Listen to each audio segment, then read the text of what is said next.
భర్తలు ఉంటారంతే కొన్ని కుటుంబాల్లో రబ్బర్ స్టాంపుల్లాగా ఉంటారు. భార్య ఫీలింగ్స్ ఒక్కటి కూడా పంచుకోడు ఆయన.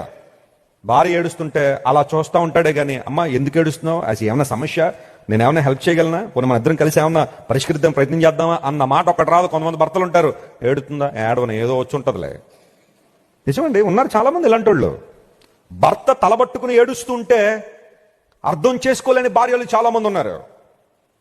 తల్లిదండ్రుల దుఃఖాన్ని ఆవేదనను పట్టించుకోలేని పిల్లలు. They are too busy to understand the feelings of their parents. తల్లిదండ్రుల బాధను పట్టించుకోలేని పిల్లలు చాలా మంది ఉన్నారు. ఏడుస్తున్నారు చాలా మంది ఈ రోజుల్లో. అయ్యా మా వాళ్ళకి అన్ని ఇచ్చాం కానీ ఎందుకో విలువలు నేర్పించలేదండి, ఇప్పుడు కొంచెం బాధపడుతున్నాం సార్. డబ్బు ఇచ్చామండి, పొలాలు ఇచ్చాం, భూములు ఇచ్చాం, అంతస్తులు ఇచ్చాం, అన్ని ఇచ్చాం, ఎక్కడెక్కడో విదేశాలు పంపించి చదివించాం, కానీ వాళ్ళకి మేము సంస్కారం నేర్పించలేకపోయామండి, అందుకని బాధపడుతున్నాం అన్న తల్లిదండ్రులు లేరు ఈ రోజుల్లో. ఉన్నారు, చాలా మంది ఉన్నారు. Download ShareChat.